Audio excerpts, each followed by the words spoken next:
Welcome to Blase Blah. How you doing? Welcome to another edition. This is Eugene and I'm Steve. Eugene Steve. Today we're talking about Facebook.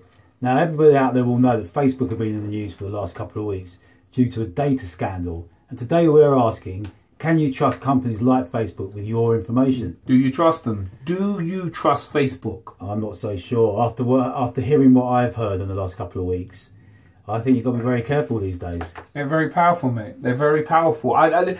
The thing with Facebook is that they've apologised so many times over the years, but we've forgotten because we've just got on with it. I don't even know if they have apologised. Well, they've apologised in a sort of mendacious way, but they had security problems a few years ago. What's his name? Walkerberg. What's his name? Zuckerberg. Zuckerberg. Okay. He always, you know what I love about you? He always does his research before we do these films. It's always good. I'm sorry. I'm organic. It's just a natural process.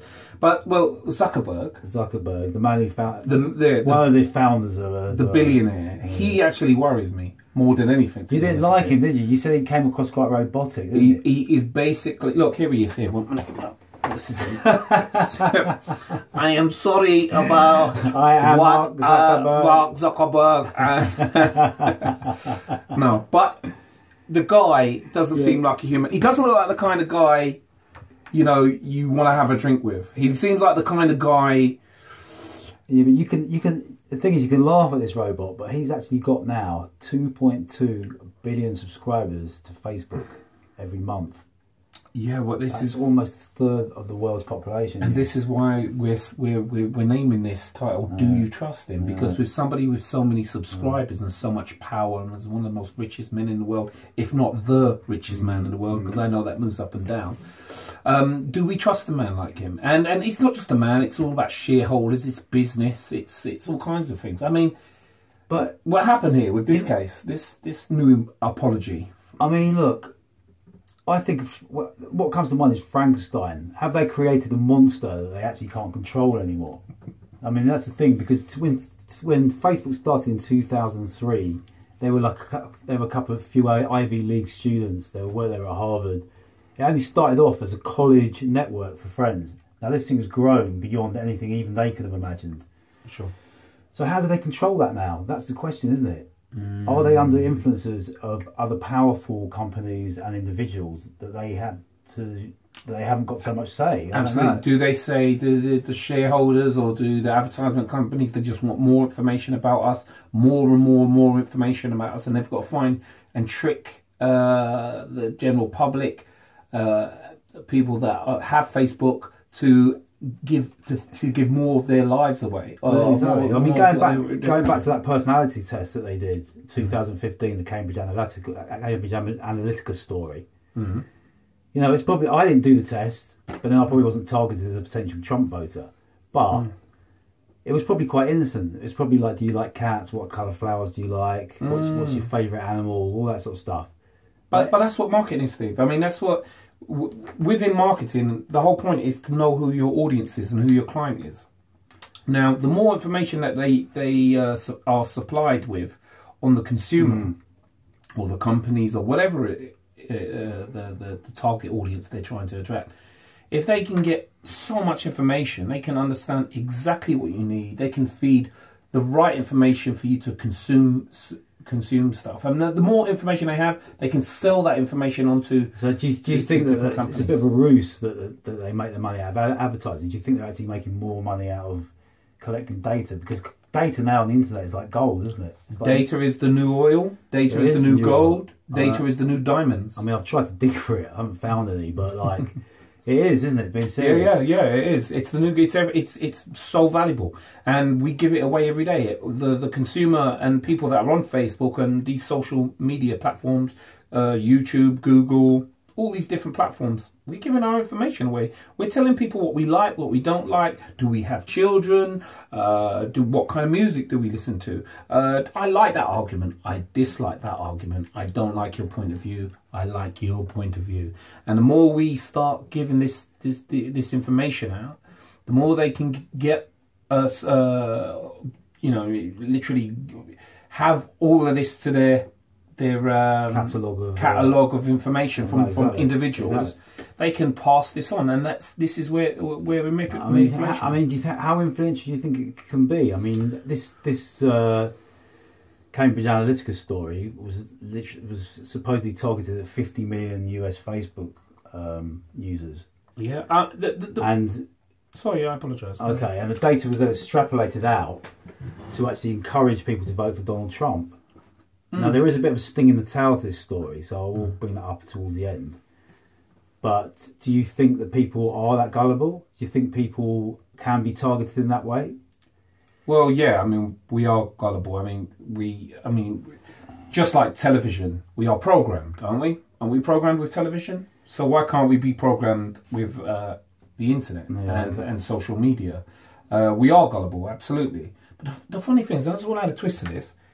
Do the people, do they actually care? Do people really care that they're gullible? But I mean, the fact, I don't hear people losing their minds or leaving Facebook. No, is it because people are just so, people are just so addicted to it now. I mean, like, I had a phase when I was on Facebook where I started to look at it like every few hours in case I was like missing something, and then suddenly thought to myself one day, what am I doing? Yeah. Like half the posts that I was looking at annoyed me.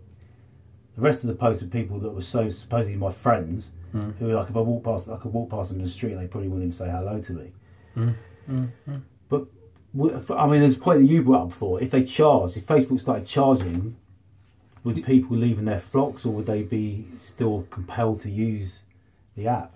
Yeah, and listen, and this is the question I want to put out there for all you people that are watching our videos, like right now. Like, so that round, the zero, yeah. I want to ask you, would you pay for Facebook? I should just say, actually, our videos, we're not trying to influence anybody or brainwash anybody. We're just here to of course, convey our views and hope you enjoy it along the way with us. So we can't actually chastise the internet too much, because obviously we're using it as a medium as well. Yeah, no, absolutely. But I'm just saying, would you pay for you to use these social media platforms? Would you pay for us to use social media platforms? But when you pay for it, they can't access your data. They can't find out what you like, what you don't like. That is a very good point. Do you think your information that you have, the privacy of you having that information, do you think could you put a cost on it? Would you say, okay, you have to spend £10 a year, £20, £30, which is in US dollars is probably about $60. I think £5 or £5 or $7 a month would be quite actually the best money I ever spent if it had stopped me voting for Donald Trump. Yeah, okay. But it's a very good point that you raise. I mean, like, if you knew then that everything was locked down tight, would you prefer to spend the money knowing that you're not privy to this exploitation? This is the thing, is would you spend £10 for Facebook a year? Well, if I tell you this fact, maybe you would, because looking a bit deeper into this story of this data mining company, the most interesting thing that I found out was a guy called Steve Bannon, who was the chief strategist on the Trump elections, founded that company, Cambridge Analytica. Now, if that isn't slightly dark, I don't know what it is. Well, so throwing that light onto it. I mean, or people that, this is conspiracy talk, Steve. No, this is true. He admitted it. I saw the video. He said, I helped put that company together.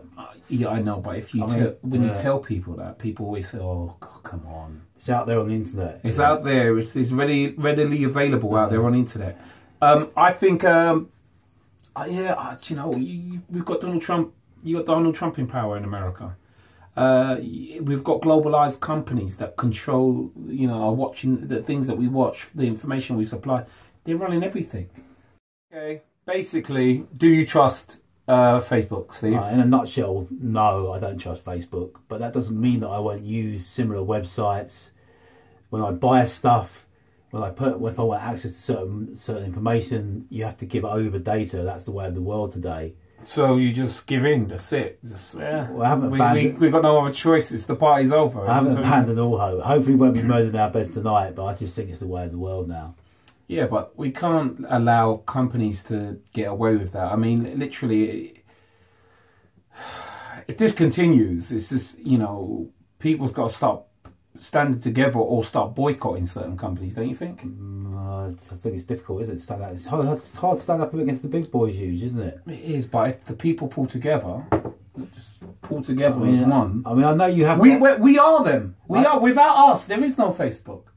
I know you've got a passion for revolution, and theoretically, I like revolution. Just a little bit. Just a little bit. But when we say revolution, and we're not talking about wiping out the community, well, wiping out people, yeah, we're talking about, you know, going against the grain. Well, it's all making little steps, isn't it? Even making this video today might make a few people think. So, anyway, we're going to round it up here. Thanks for tuning in. Thanks for tuning in, and bye, Mark. Bye, Mark. See ya. Bye.